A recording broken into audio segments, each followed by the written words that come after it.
Hello students, how are you. मैं ज्योति गर्ग स्वागत करती हूँ आप सबका गर्ग ट्यूशन पॉइंट में। बच्चे, आज के इस वीडियो का टॉपिक है हमारा इक्विवेलेंट फ्रैक्शन। इक्विवेलेंट फ्रैक्शन क्या होते हैं, कैसे कोई नंबर का, कोई फ्रैक्शन का इक्विवेलेंट फ्रैक्शन निकालते हैं, किस तरह से इक्विवेलेंट फ्रैक्शन, दो फ्रैक्शन है वो इक्विवेलेंट है या नहीं है, ये चेक करते हैं। आज की इस वीडियो में हम पढ़ेंगे, तो वीडियो को एंड तक देखना टॉपिक को क्लियरली समझने के लिए। और अगर आपको वीडियो पसंद आए तो ज्यादा से ज्यादा लाइक, शेयर एंड सब्सक्राइब कीजिए। सबसे पहले बात करते हैं इक्विवेलेंट फ्रैक्शन क्या होता है। देखो, मान लो हमारे पास एक फिगर है, ये फिगर है, इसके दो पार्ट्स हैं, ठीक है। इसके दो पार्ट्स में से एक पार्ट शेडिड है और दूसरा पार्ट अनशेडिड है। तो अगर मैं इसका फ्रैक्शन लिखती हूँ शेडिड पार्ट का, तो क्या फ्रैक्शन आएगा, 1/2। मान लो मेरे पास एक दूसरा फिगर है जिसमें 4 बॉक्सेस हैं और इसके दो पार्ट शेडिड है और दो पार्ट अनशेडिड है, ठीक है। और इसका अगर मैं फ्रैक्शन लिखती हूँ तो क्या आएगा, 2/4। तो अब समझो, देखो इसमें हाफ पार्ट शेडिड है, इसमें से भी 4 में से दो पार्ट शेडिड है, दो नहीं है। इसका मतलब 4 का हाफ शेडिड है, ठीक है। तो मैं ये कह सकती हूँ कि ये दोनों इक्विवेलेंट फ्रैक्शन है। चाहे फिगर कुछ भी हो, चाहे फ्रैक्शन कुछ भी हो, लेकिन अगर वो सेम वैल्यूज देते हैं तो वो कहलाता है इक्विवेलेंट फ्रैक्शन। फॉर एग्जाम्पल, अब 1/2 है, इधर आया मेरा 2/4। अगर 2/4 को मैं लोवेस्ट टर्म में लेके आती हूँ, लोवेस्ट टर्म का मतलब उसको सबसे छोटी वैल्यू जिससे मैं इसे डिवाइड करूं, तो ये पता चल जाए कि वो इक्विवेलेंट फ्रैक्शन है या नहीं है। तो ऐसे 2/4 दोनों ही नंबर 2 से डिवाइड होते हैं, 2 1 जा 2 और 4 आता है, 2 2 जा 4। तो मैंने इसे लोवेस्ट टर्म में कन्वर्ट किया तो क्या आया, 1/2। इधर भी 1/2 है, इधर भी 1/2 है। इसका मतलब ये क्या हुआ, इक्विवेलेंट फ्रैक्शन। तो इक्विवेलेंट का फ्रैक्शन मतलब होता है चाहे ये कुछ भी वैल्यू हो, लेकिन अगर इन्हें हम लोएस्ट टर्म में कन्वर्ट करते हैं तो दोनों फ्रैक्शन न्यूमरेटर और डिनोमिनेटर सेम आता है, तो वो कहलाता है हमारा इक्विवेलेंट फ्रैक्शन, ठीक है। ये तो बात हुई हमारी कि इक्विवेलेंट फ्रैक्शन क्या होता है। अब बात करते हैं, अगर हमें कोई फ्रैक्शन गिवन हो और हमसे ये पूछे कि उस फ्रैक्शन के 3, 4, 5 इक्विवेलेंट फ्रैक्शन बताइए, तो वो देखेंगे। अब हम देखते हैं। देखिए, मान लीजिए हमें एक फ्रैक्शन दिया है 3/9 और हमसे बोले कि इसका इक्विवेलेंट फ्रैक्शन बताइए, इसके 3 इक्विवेलेंट फ्रैक्शन बताओ। तो हमसे क्या पूछा है, 3 इक्विवेलेंट फ्रैक्शन बताइए, ठीक है। तो कैसे निकालेंगे, आप इसको मल्टीप्लाई कीजिए, इस फ्रैक्शन को, स्टेप 1, इस फ्रैक्शन को मल्टीप्लाई कीजिए न्यूमरेटर और डिनोमिनेटर को सेम नंबर से। एक्सेप्शन 1 से आप नहीं कर सकते हैं, 1 से मोर लेना पड़ेगा, 2 3 4 5 सो ऑन। आप जिस भी नंबर से चाहे इसको मल्टीप्लाई कर सकते हो, बस न्यूमरेटर और डिनोमिनेटर दोनों सेम होना चाहिए, ठीक है। तो आपसे 3 पूछे हैं तो आपको 3 बार मल्टीप्लाई करना है, 3/9 ये वाला नंबर लिखेंगे। फिर आपकी मर्जी है, 3 से करो, नहीं आपका मन कर रहा है 5 से करने का तो 5 से कर लो, ठीक है। इस तरह से थर्ड आ जाएगा 3/9। आपने 7 से किया तो यहाँ लिख दिया 7/7। अब आपको क्या करना है, इन्हें मल्टीप्लाई करके दिखाना है। 3 2 जा 6, 9 2 जा 18। इसका मतलब 6/18 फ्रैक्शन इक्विवेलेंट है 3/9 के, ठीक है। ये दोनों क्या है, इक्विवेलेंट फ्रैक्शन। इसी तरह से 3 5 जा 15, 9 5 जा 45, 3/9 और 15/45 क्या है, इक्विवेलेंट फ्रैक्शन।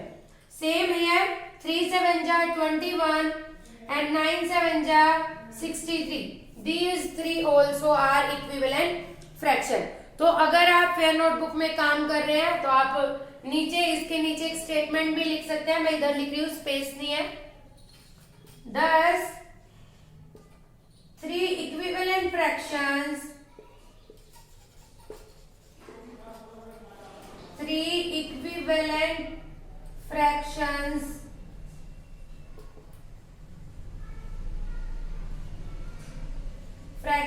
of 3/9 are, और जो ये नंबर आए हैं 6/18, 15/45 और 21/63, ये लिख देंगे आप।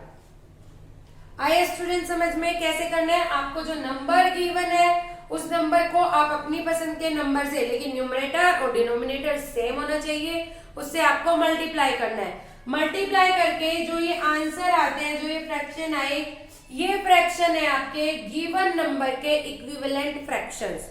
तो आई होप आपको समझ आया होगा कि किसी भी नंबर के ऐसे 3 पूछे हैं, आप 2 पूछे हो, 4 पूछे हो, 6 पूछे हो, आप निकाल सकते हो।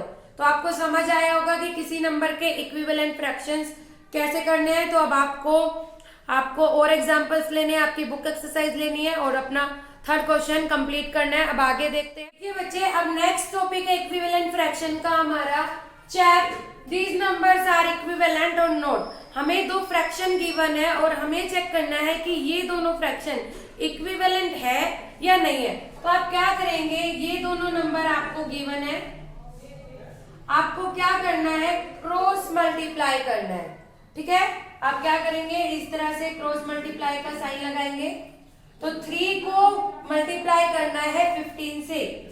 3 × 15 कितना आ रहा है, कितना आएगा, 45।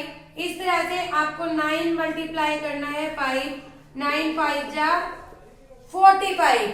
अगर ये दोनों वैल्यूज इक्वल है तो आपको क्या लिखना है, देखिए, तो आप यहां लिखेंगे सिंस 3/15 = 9/5। दोनों इक्वल है, 3 15 जा और 9 5 जा, इक्वल वैल्यूज आ रही है तो इक्वल है। सो 3/9 एंड 5/15 आर इक्विवेलेंट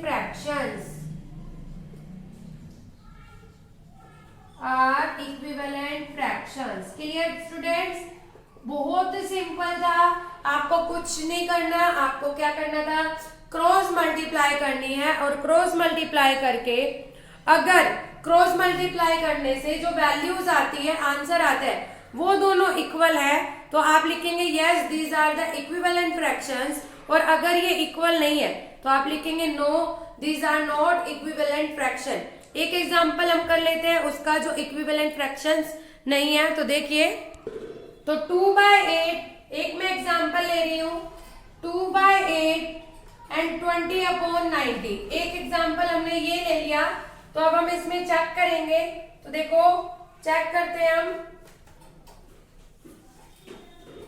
2/8 और 20/19, आप क्या करेंगे, इन्हें क्रॉस मल्टीप्लाई करेंगे। 2 को मल्टीप्लाई करना है 90 से, 8 को मल्टीप्लाई करना है 20 से। 2 को जब 90 से मल्टीप्लाई करेंगे तो आएगा 180, और 20 को जब 8 से मल्टीप्लाई करेंगे तो आएगा 160। सो ये क्या हुआ, ये दोनों वैल्यूज इक्वल नहीं है। तो आप लास्ट में लिख देंगे 10 या 100 लिख सकते हैं आप। 2 × 90 इज नॉट इक्वल। तो नॉट इक्वल का साइन होता है पहले इक्वल का साइन, और उसको बीच में से कट करना होता है आपको। Not equal to 20 × 8।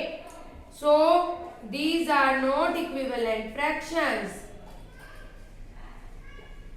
These are not equivalent fractions. Clear students? समझ में आया? समझ में आ गया सभी स्टूडेंट्स को कि कैसे फ्रैक्शन निकालते हैं। अब बात करते हैं, अगर आपको कोई फ्रैक्शन दिया हो और आपको फिक्स न्यूमरेटर और डिनोमिनेटर गिवन हो। फॉर एग्जाम्पल लेते हैं हम उसका और क्लियरली समझते हैं। देखो इसमें क्या हुआ, आपको फिक्स दे रखा है, एक फ्रैक्शन है जिसका न्यूमरेटर की वैल्यू दे रखी है, ऑलरेडी गिवन है, आपको डिनोमिनेटर निकालना है। दूसरे केस में एक फ्रैक्शन दिया हुआ है जिसमें डिनोमिनेटर फिक्स दिया हुआ है, आपको न्यूमरेटर की वैल्यू निकालनी है। तो मैं ऑलरेडी आपको समझ चुकी, आप इसमें क्या करेंगे, आप ये फाइंड आउट करेंगे कि 8 को हमने किससे मल्टीप्लाई या किस नंबर से डिवाइड किया है जिससे ये वैल्यू आ जाए। तो तो देखिए 8 की टेबल में 72 कितने पर आता है, 9 पर। इसका मतलब 8 को मल्टीप्लाई किया हुआ है हमने 9 से, 8 9 जा 72। तो इधर 9 को भी आप मल्टीप्लाई कीजिए 9 से, 9 9 जा 81। तो यहाँ पर क्या आंसर आ जाएगा आपका 81। मतलब आपको इस तरह से एक पैटर्न निकालना है। जैसे आप यहाँ पर फाइंड आउट करते हैं 8 की टेबल में 64 आया 8 पर, मतलब 8 को मैंने मल्टीप्लाई किया 8 से, तब 64 आता है। तो आप 5 को भी मल्टीप्लाई किससे करेंगे, 8 से। तो 5 8 जा 40। आया स्टूडेंट समझ में? इस तरह के क्वेश्चंस आपको रिवीजन में लेने हैं। कोई भी प्रॉब्लम हो आप मुझे कमेंट बॉक्स में बता सकते हैं। आज के लिए इतना ही। आई होप आपको वीडियो पसंद आई होगी। Thank you.